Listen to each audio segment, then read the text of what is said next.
E aí pessoal, tudo certo com vocês? Bom, hoje eu estou aqui com dois amigos na intenção de produzir um vídeo explicativo a respeito do tema A Crise do Idealismo no Século XIX.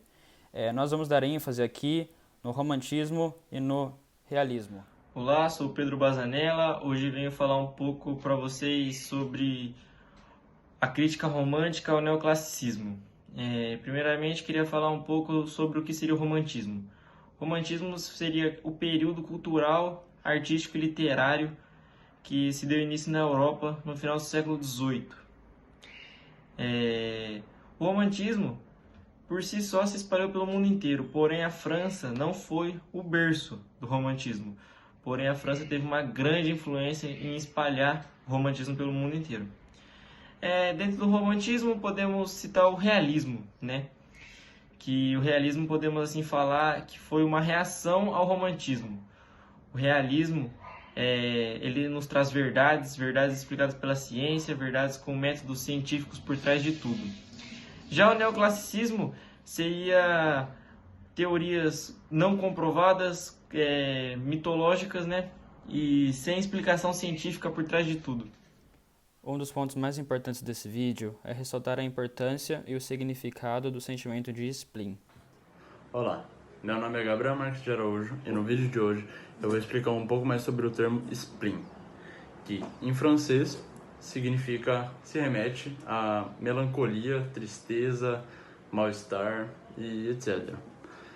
O termo ficou mais conhecido por conta do poeta Charles Baudelaire, que utilizava muito o conceito de spleen em seus poemas para expressar um profundo sentimento de desânimo e tédio existencial. Apesar de o poeta ter trazido à tona o termo no decadentismo, ele já era utilizado antes no romantismo. A palavra tem alguns significados parecidos em várias línguas diferentes. Por exemplo, no inglês significa baço e faz referência ao órgão do corpo humano, que seria um dos quatro humores corporais, no caso, a irritação e melancolia. Em alemão, tem um sentido parecido também. Se refere à irritação, algo sempre irritadiço. E em chinês, não foge muito do padrão. Refere a algo zangado, com um temperamento. Bom, agora eu vou falar um pouco melhor sobre a arte e a estética romântica. O romantismo pode-se dizer que é a oposição do neoclassicismo, ou seja, foi criado como uma reação ao neoclassicismo. Os pintores neoclassicistas buscavam a valorização das cores. Era um movimento artístico muito próximo ao que a gente conhece como rococó e barroco. Os pintores românticos buscavam o contrário disso. O movimento neoclassicista prezava muito pelo predomínio da razão, o apego à mitologia e a imitação da natureza, diferente do romantismo, que pregava muito pela emoção. Para evidenciar melhor as características desse movimento, eu vou fazer a análise de algumas obras. Este quadro chama-se A Liberdade Guiando o Povo. Foi pintado pelo grande pintor Eugène Delacroix, que é considerado um dos mais importantes representantes do movimento romântico francês. A obra foi criada por inspiração do movimento que retirou Carlos X do poder e levou Luís Felipe, ou seja, não foi durante a Revolução Francesa, como muito parece e como muitos se enganam.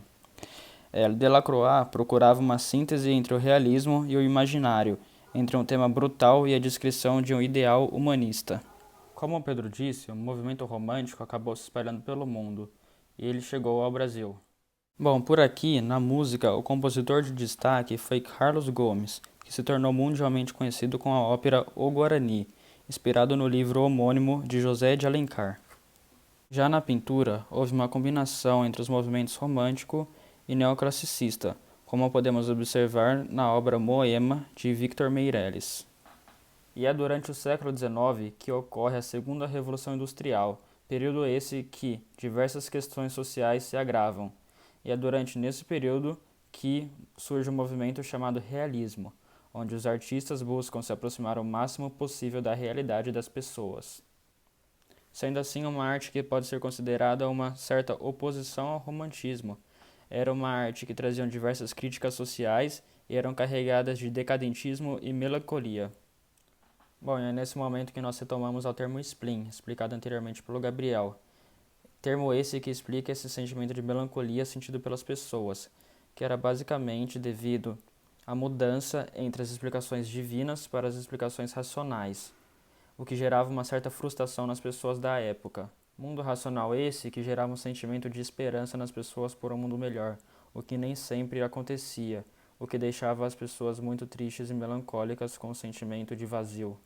Vale ressaltar que esse sentimento também não era só gerado por desapontamentos, também era gerado por frustrações de como seria o futuro, qual seria o preço a pagar pela modernidade. Agora eu vou mostrar algumas obras do movimento realista. Jean-François Millet é um dos pintores realistas mais conhecidos. Millet acreditava que as pessoas eram mais importantes que o cenário natural. Na obra As Espigadeiras, ele retrata 3 camponesas inclinadas para recolher os restos da colheita de trigo, envoltas em uma luz fria e dourada, o que confere a dignidade às figuras. No Brasil, também há um movimento artístico realista na pintura, mas o que realmente se destaca é o movimento literário. O principal autor desse movimento literário foi, sem dúvidas, Machado de Assis, autor de seus mais famosos livros Memórias Póstumas de Brás Cubas e Quincas Borba. Bom, um dos movimentos que mais se alteraram durante essas transições de períodos artísticos foi, sem sombra de dúvida, a literatura. Os autores passaram a retratar mais a realidade, de uma forma mais fiel e com mais objetividade, com a influência do positivismo. Gustave Flaubert, um dos principais nomes do realismo europeu, autor do livro Madame Bovary, que também é um dos principais livros da literatura francesa. Há algumas características que fazem com que o livro seja caracterizado como uma obra do movimento realista. Uma delas é a quebra da idealização do amor através dos adultérios de Emma. Outra característica é a visão objetiva e crítica da sociedade.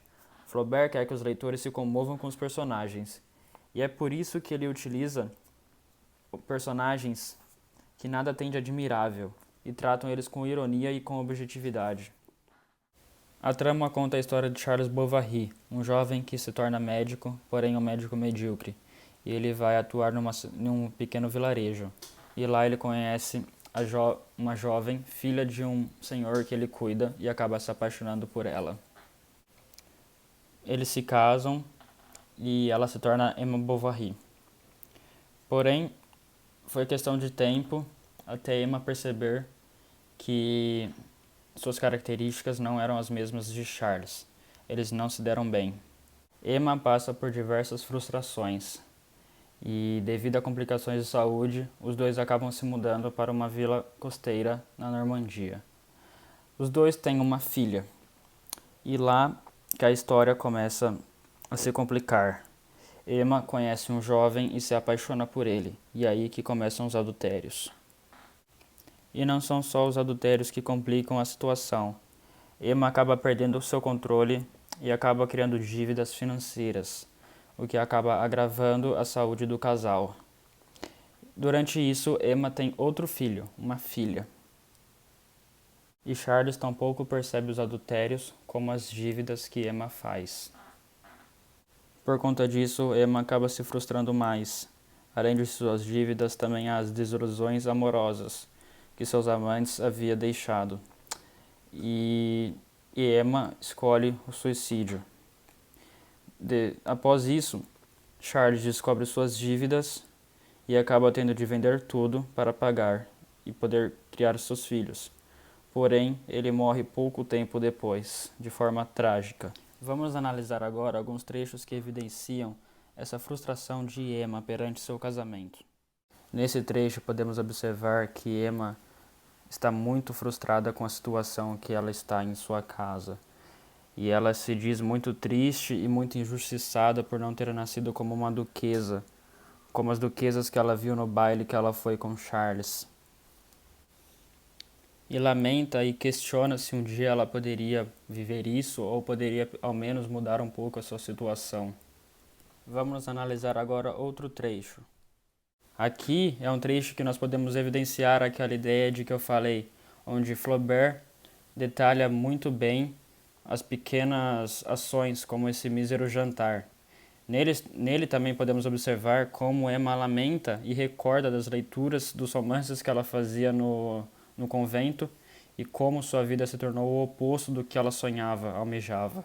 Bom, esse foi o nosso trabalho. Espero que a linguagem tenha sido passada de uma forma clara. Muito obrigado por assistirem.